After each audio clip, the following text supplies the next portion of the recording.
परिचय। अरुण, तुम्हें पिछले वर्ष विज्ञान में कितने प्राप्तांक मिले थे?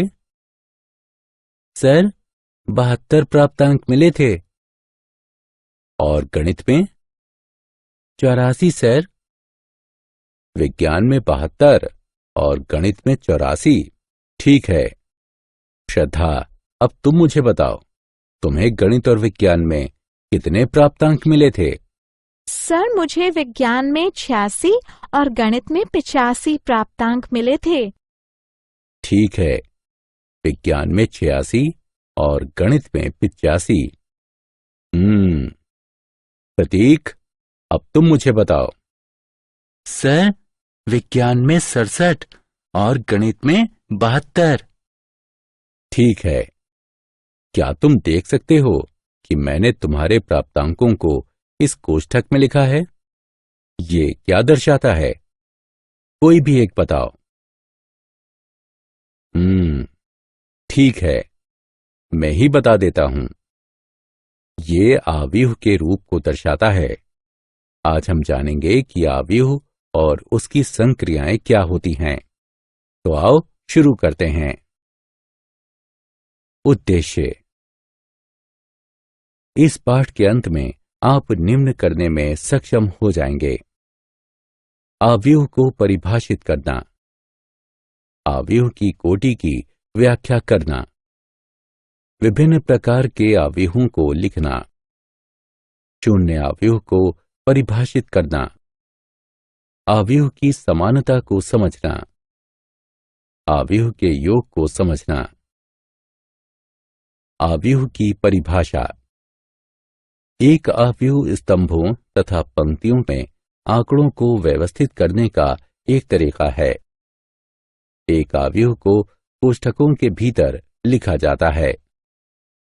एक आव्यूह के प्रत्येक पद को एक प्रविष्टि कहा जाता है।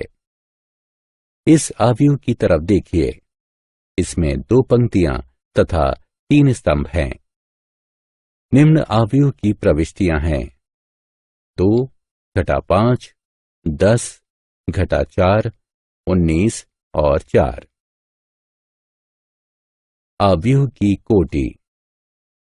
एक आव्यूह की कोटि एक दिए आव्यूह की पंक्तियों और स्तंभों की संख्या को दर्शाती है। संकेत से एक आव्यूह की कोटि पंक्तियों की संख्याओं गुणा स्तंभों की संख्याओं के द्वारा दी जाती है। यहां आप चिन्हांकित पंक्तियों तथा स्तंभों सहित उसी आव्यूह के 2 चित्रों को देख सकते हैं। इस आव्यूह की कोटि 2 गुणा 3 है, अर्थात 2 पंक्तियां गुणा 3 स्तंभ। आव्यूह संकेतन। आव्यूह में एक प्रविष्टि की पहचान करने के लिए स्तंभ के बाद हम केवल संबंधित प्रविष्टि की पंक्ति का एक पदांक लिखते हैं। आव्यूह ए में द्वितीय पंक्ति तथा तृतीय स्तंभ की एक प्रविष्टि को निरूपित करने के लिए हम A23 लिखते हैं। A23 पंक्ति संख्या 2 तथा स्तंभ संख्या 3 इंगित करता है। स्तंभ और पंक्ति आव्यूह। स्तंभ आव्यूह यानी कॉलम मैट्रिक्स। आव्यूह जिसमें केवल एक स्तंभ होता है स्तंभ आव्यूह कहलाता है। स्तंभ आव्यूह का उदाहरण। A बराबर स्तंभानुसार 21, 17, 9। इस आव्यूह में 3 पंक्तियां हैं, किंतु केवल एक स्तंभ है, अतः यह एक स्तंभ आव्यूह है। इसकी कोटि 3 गुणा 1 है। पंक्ति आव्यूह यानी रो मैट्रिक्स। एक आव्यूह को पंक्ति आव्यूह कहा जाता है यदि उसमें केवल एक पंक्ति हो। उदाहरणार्थ, पंक्ति अनुसार 3, 5, 1 एक पंक्ति आव्यूह है क्योंकि इसमें केवल एक पंक्ति है। वर्ग आव्यूह तथा विकर्ण आव्यूह। वर्ग आव्यूह। एक m गुणा n आव्यूह A को वर्ग आव्यूह कहा जाता है। यदि m बराबर n हो, यानी पंक्तियों की संख्या बराबर स्तंभों की संख्या हो। उदाहरणार्थ 3 गुणा 3 कोटि वाला ए एक वर्ग आव्यूह है। विकर्ण आव्यूह। एक विकर्ण आव्यूह में विकर्ण के ऊपर तथा नीचे के सभी अवयव शून्य होते हैं। उदाहरणार्थ बी एक विकर्ण आव्यूह है। अदिश तथा तत्समक आव्यूह।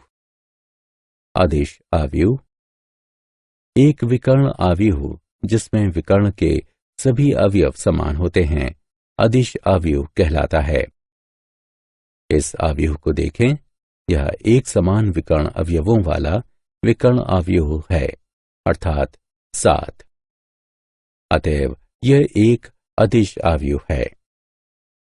तत्समक आव्यूह एक वर्ग आव्यूह जिसके विकर्ण के सभी प्रमुख अवयव एक होते हैं तथा शेष अन्य सभी अवयव शून्य होते हैं, तत्समक आव्यूह कहलाता है।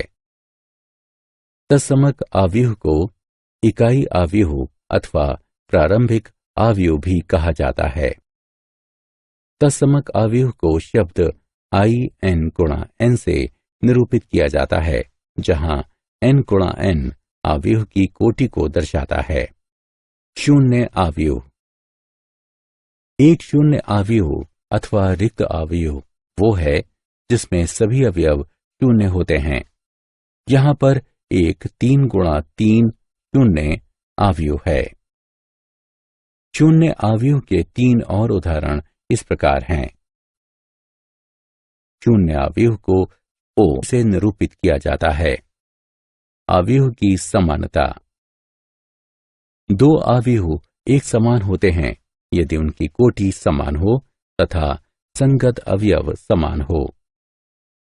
दूसरे शब्दों में कहते हैं कि A n गुणा m बराबर aij तथा bp गुणा q बराबर bij, तब a बराबर b है।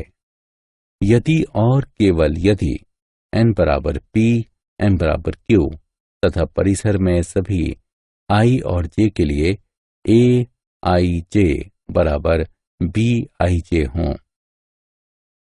आव्यूह p तथा q समान हैं। यहां दो अवयव हैं, यद्यपि जिनके अवयव समान हैं जो कि बराबर नहीं हैं। समान आव्यूह के उदाहरण। दिया गया है कि निम्नलिखित आव्यूह समान हैं। x, y तथा z का मान ज्ञात कीजिए। दो आव्यूहों के लिए उनका परिमाण तथा आकार समान होना चाहिए तथा उन्हीं स्थानों पर वही मान होने चाहिए। यह हम कह सकते हैं a1 1 b1 1 के बराबर होना चाहिए, a1 2 b1 2 के बराबर होना चाहिए तथा इसी प्रकार आगे भी। अतएव संगत अवयवों को बराबर करके हम निम्न चरों को हल कर सकते हैं। x जमा 3 बराबर 6, x बराबर 3, y बराबर घटा 1, z घटा 3 बराबर 4, z बराबर 7। आव्यूह का योगफल। आव्यूह का योगफल सभी संगत प्रविष्टियों के योग द्वारा दो आव्यूहों को जोड़ने की संक्रिया है। दो आव्यूहों को जोड़ा जा सकता है यदि उनकी कोटियां समान हो, अर्थात उनके स्तंभों तथा पंक्तियों की संख्या समान हो। आइए इन आव्यूहों को जोड़ते हैं। हमें प्रविष्टियों के युग्मों को जोड़ना होता है तथा फिर अंतिम उत्तर के लिए सरलीकृत करना होता है। पंक्ति अनुसार पहली पंक्ति 0 1 2, दूसरी पंक्ति 9 8 7 जमा पंक्ति अनुसार पहली पंक्ति 6 5 4, दूसरी पंक्ति 3 4 5। अतः इसी तरह इसे आगे हल करने पर हमें पंक्ति अनुसार पहली पंक्ति 6 6 6, दूसरी पंक्ति 12 12 12 प्राप्त होता है। क्या आप जानते हैं, यदि a तथा b समान कोटि के नहीं हों तब ए जमा बी परिभाषित नहीं है। उदाहरण के लिए यदि ए बराबर है पंक्ति अनुसार पहली पंक्ति 2 3, दूसरी पंक्ति 1 0, बी बराबर है पंक्ति अनुसार पहली पंक्ति 1 2 3, दूसरी पंक्ति 1 0 1, तब ए जमा बी परिभाषित नहीं है। अवयव का योगफल समान कोटि वाले अवयवों के समुच्चय में बाइनरी यानी द्विआधारी संक्रिया का एक उदाहरण है। सारांश। आइए हमने जो कुछ सीखा है उसे संक्षेप में दोहराएं। एक अवयव फलनों या संख्याओं की एक क्रमित आयताकार सारणी है। एक अवयव जिसमें m पंक्तियां तथा n स्तंभ होते हैं m गुणा n कोटि का अवयव कहलाता है।